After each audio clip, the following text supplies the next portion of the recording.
Imaginez une horde de paparazzi, des flashs d'appareils photo, des voix criant, et au centre de tout cela, Kevin Hart, le géant miniature de la comédie, esquivant les questions comme s'il évitait des coups dans un ring de boxe. Mais ce ne sont pas les habituelles interrogations du type « Qui sera votre prochain partenaire à l'écran ?»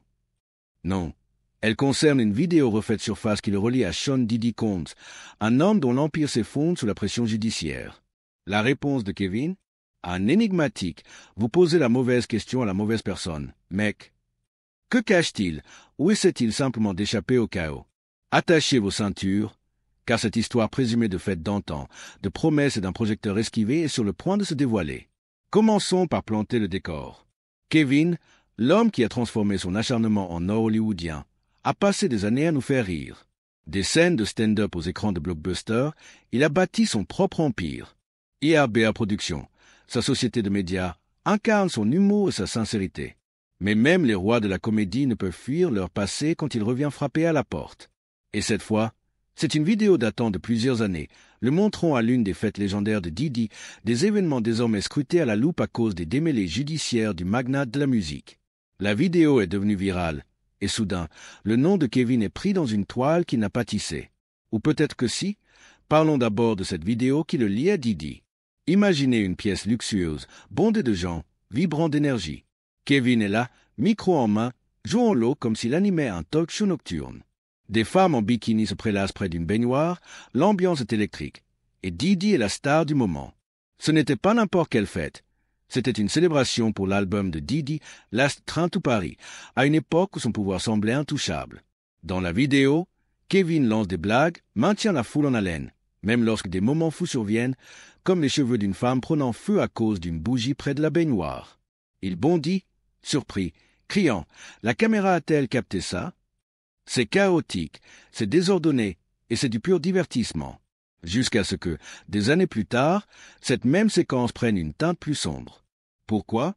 Parce que Diddy, autrefois roi du hip-hop et de la haute société, fait maintenant face à de graves accusations.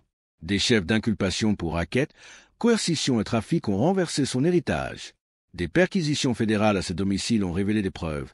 Plus d'1 millier de bouteilles d'huile pour bébé, des caméras cachées et des allégations de freak-offs, des événements que les procureurs décrivent comme des mises en scène élaborées pour des actes illicites. Soyons clairs, rien de tout cela n'implique Kevin dans des activités illégales. Il n'est accusé d'aucun méfait, mais sa présence dans cette vieille vidéo, où il jouait l'animateur pour Diddy, fait hausser les sourcils des fans comme des détracteurs. Était-il juste un animateur engagé, ou en savait-il plus qu'il ne le laisse entendre? Les spéculations vont bon train. Revenons à la scène des paparazzi. Imaginez Kevin se rendant à Lavaux, un lieu chic de West Hollywood, avec sa femme Nico Hart à ses côtés. Il sourit jusqu'à ce que la nuée de caméras l'entoure. Un reporter lance « Et Kev, quand tu animais pour Diddy, t'as vu de l'huile pour bébé ?» La question est provocatrice, faisant allusion au rapport des perquisitions. Le visage de Kevin change. Il ne rit pas comme à son habitude. Au lieu de cela, il rétorque « Vous posez la mauvaise question à la mauvaise personne, mec. » Ce n'est pas une bonne question. Une autre question fuse. Diddy est-il en sécurité en prison? Même réponse. Mauvaise personne, mauvaise question. Il se faufile à l'intérieur, laissant la foule en ébullition. Cette esquive est cryptique. Ce n'est ni un démenti ni une admission, juste un pas de côté qui fait jaser. Pourquoi c'est cryptique? Kevin est un maître des mots. Toute sa carrière repose sur des réparties rapides et cinglantes. Il aurait pu dire « Je ne sais rien de tout ça » ou « C'est ridicule ». Mais mauvaise personne, mauvaise question. C'est vague, glissant, et cela alimente les rumeurs. Certains y voient une phrase soigneusement préparée par des avocats, un bouclier contre un scandale dont il veut se tenir éloigné. D'autres pensent que c'est un indice, il sait quelque chose, mais ne parlera pas. Pour le plaisir du divertissement, explorons les deux côtés, car cette prétendue tension ou esquive est trop savoureuse pour être ignorée. Remontons d'abord à l'histoire entre Kevin et Diddy. Leur relation remonte à loin. Ce sont des amis, pas seulement des collègues. Kevin était un habitué des fêtes de Diddy, des galas étoilés aux soirées privées plus débridées. Cette fête de 2010 n'était pas un événement isolé. Il apparaît dans des photos et vidéos avec Diddy au fil des ans, riant, trinquant, profitant de la vie. À l'époque, tout n'était que glamour. Diddy était le magnat qui organisait les meilleures fêtes, et Kevin était l'homme drôle qui les faisait vibrer. Mais quand les accusations ont éclaté, ce passé est devenu un fardeau. D'autres célébrités, comme Leonardo DiCaprio et Ashton Kutcher, ont pris leur distance, affirmant n'avoir rien vu de louche. La réponse de Kevin, elle, est moins nette, plus mystérieuse. Zoomons sur cette vidéo refaite surface. Kevin n'est pas juste un invité, il est l'hôte dirigeant le chaos. À un moment, il est près d'un lit où Didi se prélasse avec du champagne. Un objet argenté, prétendument un jouet intime, est visible. Kevin plaisante. Déplaçons un peu la caméra par ici. Je ne veux même pas que mon plan soit proche du lit. C'est drôle à l'époque, mais aujourd'hui, les fans dissèquent cette phrase comme un indice cryptique. Plaisantait-il sur l'ambiance ou évitait-il quelque chose de plus grave? Plus tard, il lance une tirade pleine d'humour audacieux, mais rien d'incriminant. Juste du Kevin classique. Le timing de la réapparition de cette vidéo fait mal, surtout avec Didi incarcéré en attente de son procès et le monde scrutant qui lui est lié. Les enjeux sont élevés pour Kevin. Il n'est pas qu'un comique, c'est une marque. IRBA est une machine valant des millions, et sa tournée Acting My Age remplit les salles. Un scandale, même une simple rumeur, pourrait tout ternir. Des sources affirment qu'il est tendu, évitant les discussions sur Didi comme si c'était un sujet brûlant. Ses réseaux sociaux sont inondés de fans demandant « Qu'est-ce que tu savais ?» Il ne mord pas à l'hameçon. Pas de déclaration, pas d'éclaircissement. Ce silence, combiné à sa phrase cryptique, dépeint un homme sur le fil, essayant d'échapper à une ombre qu'il n'a pas créée. Peut-être, du côté de Didi, cela ajoute des couches à l'histoire. Il est dans un centre de détention à Brooklyn, niant les accusations. Son équipe conteste les refus de liberté sous caution et constitue une équipe d'avocats de choc. Les fédéraux affirment avoir des vidéos, des témoins et une montagne de preuves des freak-offs. Le nom de Kevin n'apparaît pas dans les documents judiciaires.